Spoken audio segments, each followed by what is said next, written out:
शिव पुराण रुद्र संहिता तृतीय खंड 25वां अध्याय।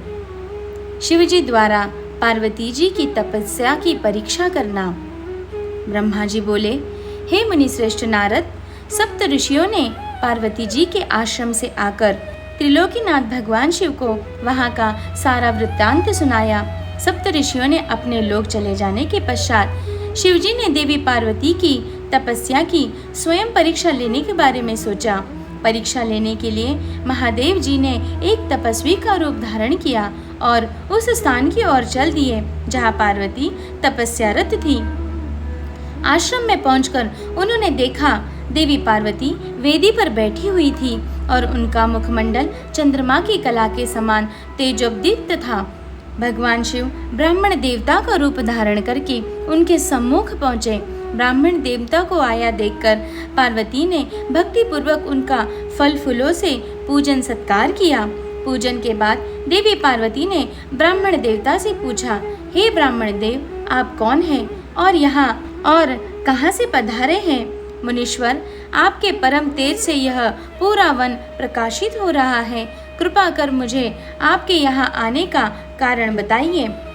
तब ब्राह्मण का रूप धारण किए हुए महादेव जी बोले, मैं इच्छानुसार विचरने वाला ब्राह्मण हूँ। मेरा मन प्रभु के चरणों में ही ध्यान करता है। मेरी बुद्धि सदैव उन्हीं का स्मरण करती है। मैं दूसरों को सुखी करके खुश होता हूँ।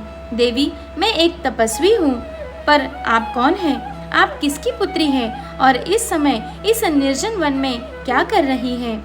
हे देवी, आप इस दुर्लभ और कठिन तपस्या से किसे प्रसन्न करना चाहती हैं? तपस्या या तो ऋषि मुनि करते हैं या फिर भगवान के चरणों में ध्यान लगाना वृद्धों का काम है।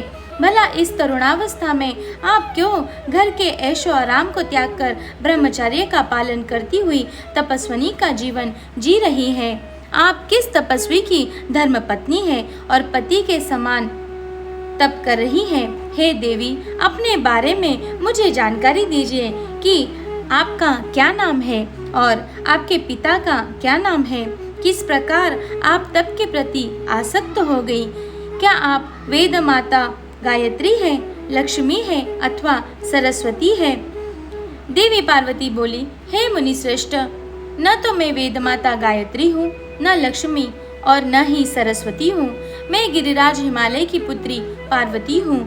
पूर्व जन्म में मैं प्रजापति दक्ष की पुत्री सती थी, परंतु मेरे पिता दक्ष द्वारा मेरे पति भगवान शिव का अपमान देखकर मैंने योगाग्नि द्वारा अपने शरीर को जलाकर भस्म कर दिया था। इस जन्म में भी प्रभु शिव शंकर की सेवा करने का मुझे अवसर मिला है।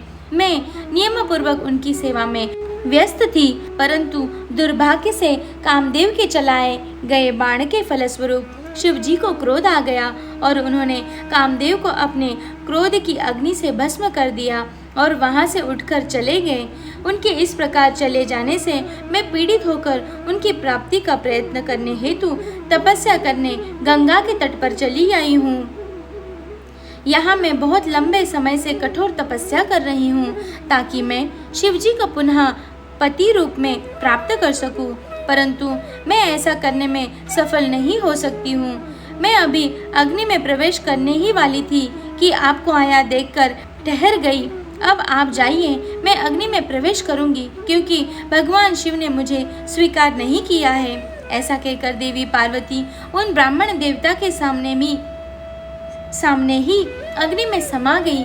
ब्राह्मण देव ने उन्हें ऐसा करने से बहुत रोका, परंतु देवी पार्वती ने उनकी एक भी बात नहीं सुनी और अग्नि में प्रवेश कर लिया। परंतु देवी पार्वती की तपस्या के प्रभाव के फलस्वरूप वह धधकती हुई अग्नि एकदम ठंड हो गई। सहसा पार्वती आकाश में ऊपर की ओर उठने लगी।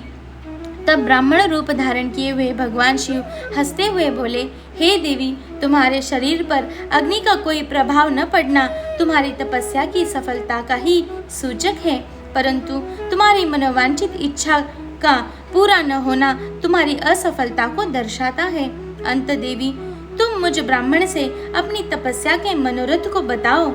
शिवजी के इस प्रकार पूछने पर उत्तम व्रत का पालन करने वाली देवी पार्वती ने अपनी सखी को उत्तर देने के लिए कहा, उनकी सखी बोली, हे साधु महाराज, मेरी सखी गिरिराज हिमालय की पुत्री पार्वती है। पार्वती का अभी तक विवाह नहीं हुआ है। ये भगवान शिव को ही पति रूप में प्राप्त करना चाहती है। इसी के लिए वे 3000 वर्षों से कठोर तपस्या कर रही हैं। मेरी सखी पार्वती ब्रह्मा, विष्णु और देवराज इंद्र को छोड़कर पिनाक पाणी भगवान शंकर को ही पति रूप में प्राप्त करना चाहती है। इसीलिए ये मुनि नारद जी की आज्ञा के अनुसार कठोर तपस्या कर रही हैं। देवी पार्वती की सखी की बातें सुनकर जटाधारी तपस्वी का वेश धारण किए हुए भगवान शिव हंसते हुए बोले, देवी, आपकी सखी ने जो कुछ मुझे बताया मुझे परिहास जैसा लगता है। यदि फिर भी यही सत्य है तो पार्वती, आप स्वयं इस बात को स्वीकार करें और मुझसे इस बात को कहें। अगर आपको हमारी ये वीडियो अच्छी लगी हो और आगे की कहानी आप सुनना चाहते हो तो प्लीज़ हमारे चैनल को सब्सक्राइब कीजिए, लाइक कीजिए और बेल आइकन पर क्लिक करना ना भूलें। Thank you.